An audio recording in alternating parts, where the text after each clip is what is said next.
जय हिंद। उम्मीद करता हूँ सभी मित्र भाई बहन अच्छे होंगे। आइए हम अपने टॉपिक पर आते हैं। देखिए, हम पिछले वीडियो में चर्चा किए थे बुध और शुक्र ग्रह के बारे में। हमने सूर्य की चर्चा उससे पहले वीडियो में की, उसके बाद हमने बुध और शुक्र ग्रह के बारे में चर्चा की। इससे जो महत्वपूर्ण प्रश्न बनते हैं उनके संदर्भ में भी हमने चर्चा की। हमने इसी संदर्भ में चर्चा की थी बुध सबसे छोटा ग्रह होता है, यानी पूरे सौरमंडल का सबसे छोटा ग्रह कौन सा होता है? बुध, जिस वजह से बहुत तेजी के साथ गति करता है। और उसके बाद हमने शुक्र की चर्चा की थी।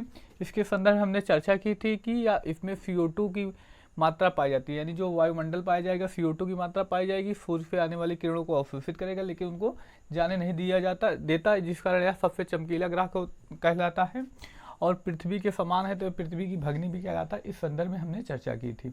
और आइए हम थोड़ा सा जान लें, वहाँ पर हम नहीं बताए थे। देखिए, इनका कोई उपग्रह नहीं है। क्यों? क्योंकि इनके पहले बहुत समय पहले इनके उपग्रह हुआ करते थे जो इन ग्रहों का चक्कर लगाया करते थे। लेकिन क्या हुआ, सूर्य के पास गुरुत्वाकर्षण शक्ति ज़्यादा मात्रा में थी, तो इनके ग्रहों को इसने क्या किया, अपनी ओर आकर्षित कर लिया, जिससे इनके ग्रह खत्म हो गए। पूछा जाए कि किन दो ग्रहों के पास अपना उपग्रह नहीं है, तो मात्र दो उपग्रह है। कौन कौन ग्रह हैं? बुध और शुक्र, जिनके पास अपना उपग्रह नहीं होता। हम आइए पृथ्वी के बारे में चर्चा करते हैं। देखिए, पृथ्वी के पास क्या है? अपना एक उपग्रह है। कौन सा? तो चंद्रमा। पृथ्वी के पास कौन सा उपग्रह है? चंद्रमा है, जो इसका चक्कर लगाता रहता है। अब देखिए, हम पृथ्वी और चंद्रमा के बारे में आगे आने वाली वीडियो में बहुत ही विस्तार से चर्चा करेंगे। अभी फिलहाल हम इन सब के बारे में चर्चा कर लें, क्योंकि हमें पृथ्वी के बारे में बहुत अच्छे से पढ़ना है। पर्वत पठार इन सब के संदर्भ में भी चर्चा करनी है, तो इसको अभी हम यहाँ पर रहने देते हैं। आगे हम चर्चा करते हैं मंगल के बारे में। देखिए, मंगल को लाल ग्रह कहते हैं। देखिए, लाल ग्रह कहने का कारण क्या है, किस वजह से इनको लाल ग्रह कहा जाता है? देखिए, इसमें आयरन ऑक्साइड की मात्रा बहुत मात्रा में पाई जाती है। आयरन ऑक्साइड की मात्रा, आयरन ऑक्साइड मात्रा की वजह से यह इसका कलर किस तरह दिखाई देता है? लाल रंग का दिखाई देता है। इस कारण से लाल ग्रह कहा जाता है। किस कारण? आयरन ऑक्साइड की वजह से। पेपर में प्रश्न पूछा गया था, बताइए किसकी वजह से मंगल ग्रह का कलर लाल होता है? तो ध्यान दीजिएगा, आयरन ऑक्साइड की उपस्थिति की वजह से मंगल ग्रह का क्या होता है? कलर लाल होता है। आगे इसके चर्चा करें। इसके दो उपग्रह पाए जाते हैं। इसके कितने उपग्रह हैं? तो दो उपग्रह हैं। कितने उपग्रह? तो दो उपग्रह। कौन कौन से? फीमोस और डीमोस। देखिए, फीमोस और डीमोस। कौन कौन? फीमोस और डीमोस। अब देखिए, फीमोस की खासियत क्या है? ये पूरे सौर मंडल का सबसे छोटा उपग्रह है। क्या है? पूरे सौर मंडल का सबसे छोटा उपग्रह। पेपर में प्रश्न आ जाए कि बताइए पूरे सौरमंडल का सबसे छोटा उपग्रह कौन सा है? तो डीमोस उपग्रह पूरे सौरमंडल का सबसे क्या है? छोटा है। आगे बात करते हैं बृहस्पति की। इससे जो महत्वपूर्ण प्रश्न बनते हैं, यहीं से प्रश्न बनता है। यही मंगल की किस कारण लाल होता है? आयरन ऑक्साइड की उपस्थिति के कारण। फीमोस और डीमोस जो उपग्रह पाए जाते हैं। डीमोस जो है पूरे सौरमंडल का सबसे छोटा उपग्रह है। आगे बात करते हैं बृहस्पति। देखिए, हमने चर्चा भी की थी पिछले वीडियो में, जो क्षुद्र ग्रह पाए जाते हैं, सब क्षुद्र ग्रह हैं। इनके इस तरफ वाले जितने भी ग्रह हैं बड़े साइज के होते हैं, तो उनमें सबसे बड़ा कौन होता है? बृहस्पति। इनमें चारों में क्या? पूरे सौरमंडल का सबसे बड़ा ग्रह। पूछ लिया जाए सबसे बड़ा ग्रह कौन सा है, तो सबसे बड़ा ग्रह कौन सा है? बृहस्पति है। इसके पास कितने उपग्रह हैं? तो 73 उपग्रह हैं।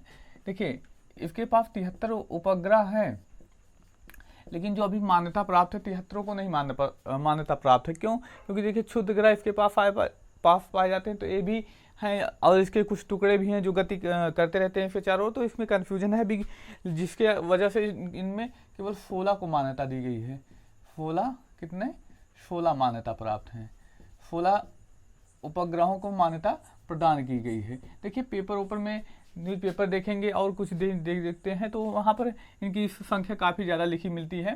परंतु अगर हम NCERT बुक उठाकर देखें तो उसमें 73 ही उपग्रह दिए गए हैं। तो हम NCERT के अनुसार पढ़ रहे हैं, ठीक है। तो आप लोग समझ के रखिएगा। इसमें देखिए, इसमें कितने की मान्यता प्रदान की गई है? तो 16। अब पेपर में पूछा जाए कितने उपग्रहों को मान्यता प्रदान की गई है? 16। कहा जाता है कि 73 उपग्रह है, और कई पेपर तो बहुत सारे दावा करते हैं, लेकिन NCERT के अनुसार अभी 73 ही हैं। और इससे देखिए, इसका एक उपग्रह पाया जाता है गनीमेड। कौन सा उपग्रह? गनीमेड।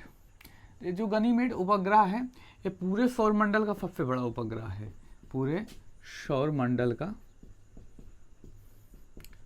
सबसे बड़ा उपग्रह। पूछे जाए पूरे सौरमंडल का सबसे बड़ा उपग्रह कौन है तो गनीमेड किसका है तो बृहस्पति का उपग्रह है, ठीक है, और इसी 16 में से पाया जाता है। आगे बात करते हैं शनि के बारे में। देखिए इसके पास भी 62 उपग्रह हैं, लेकिन जो अभी मान्यता प्राप्त है 62 को मान्यता नहीं प्राप्त है। कितने को मान्यता प्राप्त है तो 21 को मान्यता प्राप्त है। कितने को? 21 उपग्रह को क्या है मान्यता प्राप्त है। और इसी उपग्रह में जो सबसे फेमस उपग्रह है जो पूछा जाता है किसका उपग्रह है तो उसका नाम टाइटन है। क्या है? टाइटन। इसी 21 में क्या पाया जाता है तो टाइटन पाया जाता है, जो सबसे इसका फेमस उपग्रह है। अब यही टाइटन उपग्रह के बारे में पूछा जाता है, बताइए टाइटन उपग्रह किसका उपग्रह है तो किसका है तो शनि का। आगे बात करते हैं अरुण और वरुण के बारे में। अरुण की देखिए, अरुण क्या हुआ है, जैसे पृथ्वी अपने अक्ष पर झुकी हुई है कितना, तो आप लोग कमेंट सेक्शन में बताइए, और फिर हम आगे बताएंगे भी, बताया भी है हमने पहले वीडियो में, तो बताइए आप लोग कितना झुकी है। उसी प्रकार ये अरुण भी सबसे ज़्यादा झुका हुआ, इसलिए इसको क्या कहा जाता है, अरुण को लेटा हुआ ग्रह क्या कहते हैं तो इस अरुण को हम लेटा हुआ ग्रह कहते हैं। अरुण को क्या कहा जाता है? लेटा हुआ ग्रह कहा जाता है। देखिए इस अरुण के आसपास चारों ओर कौन सी गैस पाई जाती है तो मीथेन गैस पाई जाती है, मीथेन गैस पाई जाती है, जिस कारण यह किस रंग का दिखाई देता है? नीला दिखाई देता है, हल्का नीला दिखाई देता है, जिस कारण यह हल्का नीला दिखाई देता है। आगे बात करते हैं वरुण के बारे में। देखिए वरुण क्या है, ये सबसे दूर ग्रह है, सबसे दूरी पर स्थित ग्रह है। क्या है? सबसे दूरी पर, सूर्य से सबसे ज़्यादा दूरी पर कौन सा ग्रह स्थित है तो यही स्थित है। सबसे ज़्यादा समय में चक्कर लगाता है, सबसे ज़्यादा समय में क्या करता है? सूर्य का चक्कर लगाता है। कौन सा उपग्रह तो सबसे ज़्यादा समय में चक्कर माफ कीजिए, कौन सा ग्रह सबसे ज़्यादा समय में सूर्य का चक्कर लगाता है तो वरुण है। ये जो ग्रहों से महत्वपूर्ण प्रश्न बन सकते थे, आगे चर्चा करते हैं इसी संदर्भ में। अब यहाँ पर देखिए हम बात करते हैं अगला प्रश्न जो पूछा जाता है, पृथ्वी के सबसे नज़दीक ग्रह कौन सा। अब यहाँ पर कन्फ्यूजन बनती है कि मंगल है या शुक्र है, तो अब ध्यान दीजिएगा, शुक्र ग्रह क्या है? पृथ्वी के सबसे नजदीक, पृथ्वी के सबसे नजदीक ग्रह कौन सा है तो शुक्र ग्रह है, जो पृथ्वी के क्या है? सबसे नजदीक ग्रह है। और अब हम चर्चा करते हैं सबसे बड़ा ग्रह कौन है तो सबसे बड़ा, देखिए इसी क्रम में हम याद कर लेंगे कौन सा है। सबसे पहले बृहस्पति, उसके बाद कौन सा है? शनि, फिर उसके बाद अरुण, उसके बाद वरुण, उसके बाद कौन सा है तो पृथ्वी आगे यहाँ पर लिख देते हैं। पृथ्वी के बाद कौन सा होगा जिस क्रम में आते हैं? शुक्र, फिर उसके बाद मंगल, और सबसे छोटा कौन सा है? बुध है। आगे चर्चा करते हैं। देखिए जो एक ग्रह पाए जाते हैं, इनमें 2 प्रकार की गतियां पाई जाती हैं। हम उन गतियों से संबंधित कौन से प्रश्न बनते हैं उन सबके संदर्भ में चर्चा करें। देखिए चर्चा करते हैं। देखिए 2 प्रकार की गति पाई जाती हैं, घूर्णन और एक पाई जाती है परिभ्रमण गति। देखिए जो घूर्णन गति होती है, हम अपने जगह पे खड़े होकर जैसे हम इस तरह घूमते हैं तो ये गति कौन सी होगी तो घूर्णन गति होगी। और हम किसी के साथ घूमते हैं, जैसे कैमरा है, कैमरे के हम चारों ओर घूमते हैं तो क्या होगा? वो परिभ्रमण गति होगी। यानी जैसे हम देखते हैं गांव घर में लट्टू जो होता है, लट्टू क्या होता है? अपनी जगह पे घूमता है, ये क्या होता है तो घूर्णन पाया जाता है। और हम किसी झूले में देखिए, वो जो झूला पड़ता है जो चारों ओर से एक जगह, पंखे को देखिए ना, लट्टू नहीं समझ में आ रहा है, पंखे को देखिए, पंखा जो है एक जगह खड़ा होकर क्या करता है? गति करता है।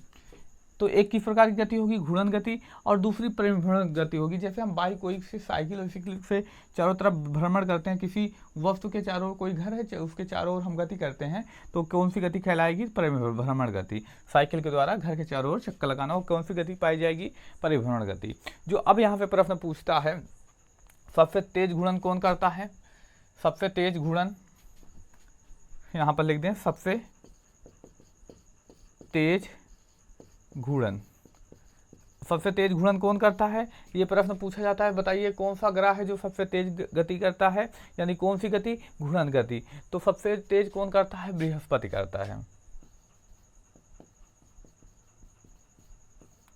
बृहस्पति कितने समय में, तो 9.5 घंटे में ही गति को, यानी जैसे पृथ्वी अपने अक्ष पे घूमती है, एक तो सूर्य का चक्कर लगाती है अपने अक्ष पे घूमती है, उसी प्रकार बृहस्पति भी क्या करता है, सूर्य का चक्कर लगाता है और अपने अक्ष पे घूमता है, अपने अक्ष पे घूमता है, उस गति को क्या कहते हैं, घूर्णन। वह एक चक्कर कितने समय में पूरा कर लेता है, तो मात्र 9.5 घंटे में ही पूरा कर लेता है, यानी सबसे तेजी से साथ गति करता है। गति कौन सी होगी, तो घूर्णन गति। और अगर बात की जाए सबसे धीमी किसकी होगी, तो शुक्र की होगी, शुक्र की होगी। कितने समय में करता है, तो 243 दिन में। कितने दिन में, तो 243 दिन में शुक्र करता है, यानी सबसे तेज घूर्णन गति किसकी, बृहस्पति, सबसे धीमी किसकी, तो ध्यान दीजिएगा सबसे धीमी शुक्र की। आगे बात करते हैं परिभ्रमण की गति के बारे में, यहाँ पर चर्चा करते हैं परिभ्रमण की गति से संदर्भ में। देखिए सबसे तेज परिभ्रमण किसका है, तो ध्यान दीजिएगा सबसे तेज अगर पूछ लिया जाए परिभ्रमण किसका है, तो बुध का है। बुध कितने दिन में करता है, तो 88 दिन में। कितने दिन में, 88 दिन में, यानी 88 दिन में ये क्या करेगा, सूर्य का एक चक्कर कंप्लीट कर लेगा। उसके आगे बात करते हैं सबसे धीमा हमने चर्चा भी कर ली थी, कौन, वरुण कितने साल में करता है, तो 165 साल में। वरुण कितने साल में करता है, तो 165 साल में एक चक्कर पूरा करता है, किसका, सूर्य का। ये ग्रहों से संबंधित जो प्रश्न बन सकते थे, अभी पृथ्वी हमारी बची हुई, तो पृथ्वी के संदर्भ में हम आगे चर्चा करेंगे, विस्तार से चर्चा करेंगे। इसके बाद हम अगले वीडियो में बात करेंगे उल्का और उल्का पिंड के बारे में। उल्का पिंड क्या होते हैं, इस सब के संदर्भ में चर्चा करेंगे। मिलते हैं अगले क्लास में। वैसे आपको यह वीडियो पसंद आए तो अपने मित्र भाई बहन में शेयर कीजिए, और नए हैं तो हमारे चैनल को सब्सक्राइब कीजिए, ताकि ऐसे वीडियो आपको मिलते रहें। और